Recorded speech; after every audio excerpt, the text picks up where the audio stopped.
महान पर्यावरणविद Rachel Carson ने कहा था, प्रकृति पर विजय प्राप्त करने का प्रयास मूर्खतापूर्ण है। यदि हमने ऐसा किया भी तो हम खुद को हारी हुई तरफ पाएंगे। बहुत सही बात है। और ये बात हमें हमारी जिम्मेदारी याद दिलाती है, खासकर जब हम हाल में केरल तट के पास डूबे लाइबेरियाई जहाज जैसी घटनाओं को देखते हैं। हाँ, वो घटना काफी चिंताजनक थी। उसमें कैल्शियम कार्बाइड और डीजल जैसे खतरनाक पदार्थ थे। बिल्कुल। और वो कैल्शियम कार्बाइड अगर समुद्री पानी से मिल जाए तो ज्वलनशील एसिटिलीन गैस बन सकती है। मतलब एक बड़ा खतरा। हाँ, और ये घटना सीधे तौर पर हमें आज के विषय से जोड़ती है, तेल रिसाव यानी ऑयल स्पिल्स। सही। ये सिर्फ आप कह सकते हैं पानी पर तैरते काले धब्बे नहीं हैं। ये समुद्री जीवन, तटीय समुदायों और हमारी अर्थव्यवस्था के लिए एक गंभीर संकट है। तो आज द हिंदू में प्रकाशित जानकारियों के आधार पर हम इसी संकट की गहराई में उतरेंगे, समझेंगे कि तेल रिसाव असल में है क्या। हाँ, इसका असर कहाँ-कहाँ और कैसे पड़ता है, इसे साफ करने के क्या तरीके हैं और सबसे जरूरी, इनसे निपटने के लिए कानूनी कवच क्या है। बिल्कुल। खासकर यूपीएससी की तैयारी करने वालों के लिए ये एक महत्वपूर्ण विषय है और सामान्य जानकारी के लिए भी ये बहुत जरूरी है। तो चलिए शुरू करते हैं। सबसे पहले, ये तेल रिसाव होता कैसे है? ये है क्या असल में? देखिए, तेल रिसाव हम इसे ऐसे समझ सकते हैं कि जब भी मानवीय गतिविधियों की वजह से तरल पेट्रोलियम हाइड्रोकार्बन जैसे कच्चा तेल हो गया, डीजल या जहाज़ों का ईंधन तेल, हाँ, वो समुद्र, नदी या तटीय इलाकों में अनियंत्रित रूप से फैल जाता है तो उसे तेल रिसाव कहते हैं। ओके, मतलब इंसानी गलती या लापरवाही से। हाँ, ज्यादातर जैसे तेल टैंकरों से रिसाव हो जाए या समुद्र में बने तेल निकालने वाले प्लेटफॉर्म्स जिन्हें ऑफशोर प्लेटफॉर्म्स कहते हैं, या फिर ड्रिलिंग रिग्स में कोई दुर्घटना हो जाए। समझ गया। और जैसा आपने शुरू में कहा, इसका असर सिर्फ पानी तक सीमित नहीं रहता। समुद्री जीवन पर क्या बीतती है इस दौरान? असर बहुत विनाशकारी होता है। सोचिए, तेल समुद्री पक्षियों के पंखों पर चिपक जाता है तो वो उड़ नहीं पाते और उनके शरीर का तापमान गिरने लगता है, मतलब हाइपोथर्मिया, जिससे अक्सर उनकी मौत हो जाती है। बहुत बुरा। हाँ, और यही हाल सील जैसे समुद्री स्तनधारियों का होता है। उनके फर पर भी तेल जम जाता है। मछलियों के गलफड़े वो तेल से ढक जाते हैं तो उन्हें सांस लेने में दिक्कत होती है। और अगर वो इसे निगल लें? अगर समुद्री जीव तेल निगल लें तो ये उनके लिए सीधा जहर है। उनकी प्रजनन क्षमता पर भी बुरा असर पड़ता है। और वो जो तेल की परत सतह पे फैल जाती है, उसका क्या? मैंने सुना है वो सूरज की रोशनी को रोक देती है। बिल्कुल सही। तेल की ये परत सूरज की रोशनी को पानी के नीचे जाने से रोकती है। अब इससे होता ये है कि फाइटोप्लैंक्टन, हाँ, जो समुद्री खाने की चेन का आधार है, सही कहा, और ऑक्सीजन भी पैदा करते हैं, वो पनप नहीं पाते। नतीजा, पानी में ऑक्सीजन का लेवल गिरने लगता है। पूरी की पूरी चेन डिस्टर्ब हो जाती है। हाँ, बिल्कुल। इतना ही नहीं, जो नाजुक इकोसिस्टम है, जैसे कोरल रीफ्स यानी प्रवाल भित्तियां या मैंग्रोव वन जैसे हमारे सुंदरवन या नदियों के मुहाने, हाँ, ये सब तेल की मोटी परत से ढक जाते हैं।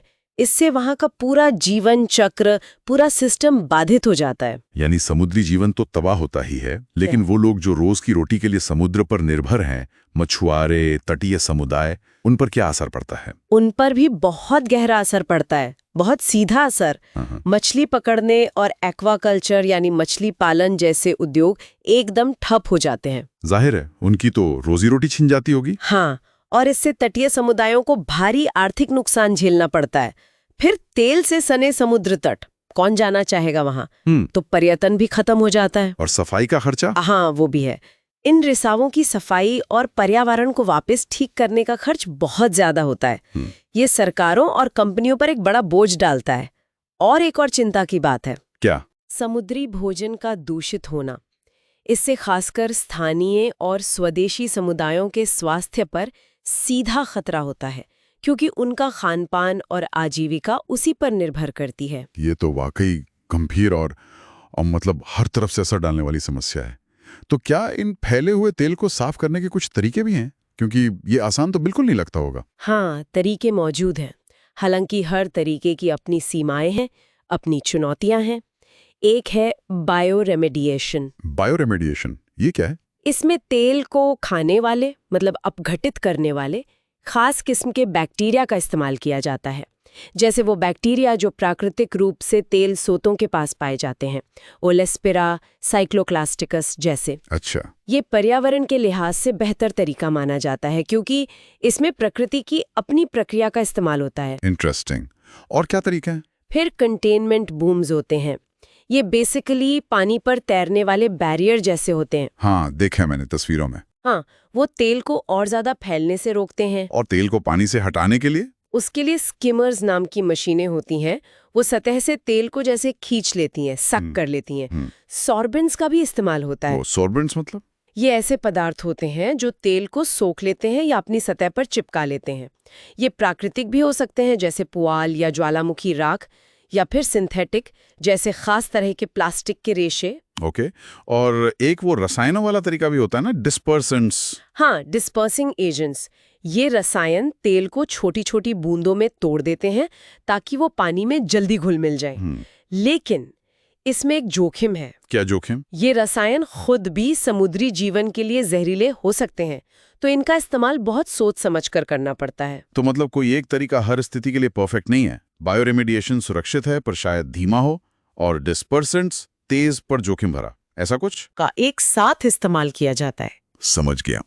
अब इतने गंभीर प्रभावों और सफाई की इन चुनौतियों को देखते हुए ये जानना बहुत जरूरी हो जाता है कि कानूनी तौर पर इनसे निपटने के लिए क्या व्यवस्था है। हाँ, ये बहुत महत्वपूर्ण सवाल है। बिल्कुल। क्या भारत में और अंतर्राष्ट्रीय स्तर पर कोई ठोस नियम कानून हैं? हाँ, दोनों स्तरों पर ढांचे मौजूद हैं।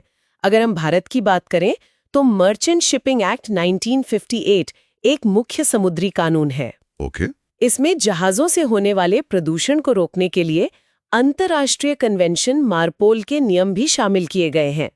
फिर 1993 की राष्ट्रीय तेल रिसाव आपातकालिक योजना है, जिसे शॉर्ट में NOSDP कहते हैं। NOSDP? हाँ, इसे भारतीय तटरक्षक बल यानी इंडियन कोस्ट गार्ड लागू करता है। इसका मुख्य काम है अलग अलग एजेंसियों के बीच तालमेल बिठाना ताकि रिसाव पर तुरंत और सही तरीके से कार्रवाई हो सके।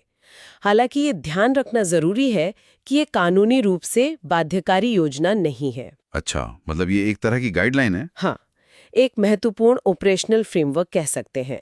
और हाल ही में मतलब 2010 में राष्ट्रीय हरित अधिकरण एक्ट यानी NGT एक्ट बना है। हाँ, NGT के बारे में तो सुना है। तो NGT समुद्री प्रदूषण समेत पर्यावरण से जुड़े मामलों का तेजी से निपटारा करता है और मुआवजे का प्रावधान भी करता है। ये तो हुई भारत की बात। और अंतर्राष्ट्रीय स्तर पर क्या व्यवस्था है? क्योंकि तेल रिसाव तो किसी एक देश की सीमा में बंधा नहीं रहता। सही कहा, ये एक वैश्विक समस्या है। अंतर्राष्ट्रीय स्तर पर भी कई महत्वपूर्ण संधियां और समझौते हैं, जैसे बंकर ऑयल कन्वेंशन 2001। भारत ने इसे 2015 में अपनाया था। बंकर ऑयल कन्वेंशन, ये क्यों खास है? ये इसलिए अहम है क्योंकि ये सिर्फ तेल टैंकरों से होने वाले रिसाव को कवर नहीं करता, बल्कि किसी भी जहाज के ईंधन टैंक, जिसे बंकर कहते हैं, उससे अगर तेल रिसाव होता है। अच्छा, जैसे केरल वाली घटना में हो सकता था। हाँ बिल्कुल। तो उस स्थिति में भी नुकसान के लिए मुआवजे का प्रावधान ये कन्वेंशन करता है। फिर मार्पोल 73-78 है, जो जहाजों से प्रदूषण रोकने वाला मुख्य अंतर्राष्ट्रीय समझौता है। भारत इसका सदस्य है। ओके। और खासकर बड़े टैंकरों से होने वाले तेल रिसावों के लिए सिविल लायबिलिटी कन्वेंशन CLC 1969 और अंतर्राष्ट्रीय तेल प्रदूषण मुआवजा कोष IOPC 1992 हैं। ये नुकसान की भरपाई और मुआवजे का एक पूरा सिस्टम बनाते हैं। समझ गया। तो मतलब कानूनी और संस्थागत ढांचे तो मौजूद हैं राष्ट्रीय और अंतर्राष्ट्रीय दोनों स्तरों पर। तो हमने आज तेल रिसाव की परिभाषा से लेकर उसके गंभीर प्रभावों, सफाई के तरीकों और इन कानूनी ढांचों तक पर बात की। बिल्कुल। ये स्पष्ट है कि एक जटिल मुद्दा है जिसके कई पहलू हैं। बिल्कुल। और अंत में एक विचारणीय बात ये है कि भले ही हमारे पास कानून और सफाई के तरीके हैं, लेकिन समुद्र में जहाज़ों का ट्रैफिक लगातार बढ़ रहा है, खतरनाक सामानों की ढुलाई भी बढ़ रही है। ये लगातार एक चुनौती पेश कर रही है। और हमेशा ये याद रखना चाहिए कि रिसाव होने के बाद सफाई करने से 1000 गुना बेहतर है कि रिसाव को होने ही न दिया जाए। रोकथाम हमेशा इलाज से बेहतर है। सही कहा। तो सवाल ये उठता है कि वैश्विक स्तर पर रोकथाम के लिए और क्या प्रभावी कदम उठाए जा सकते हैं? ये सोचने वाली बात है। वाकई एक जरूरी सवाल सोचने के लिए। द हिंदू पर आधारित इस गहन चर्चा में हमारे साथ जुड़ने के लिए आप सबका धन्यवाद। उम्मीद है खासकर यूपीएससी उम्मीदवारों और पर्यावरण के प्रति जागरूक सभी श्रोताओं को आज की बातचीत जानकारी पूर्ण लगी होगी। और अगर आपके मन में कोई सवाल है या आप किसी और विषय पर ऐसी ही चर्चा सुनना चाहते हैं तो नीचे कमेंट्स में ज़रूर बताएं। और हाँ, हमें लाइक और सब्सक्राइब करना ना भूलें, इससे हमें हौसला मिलता है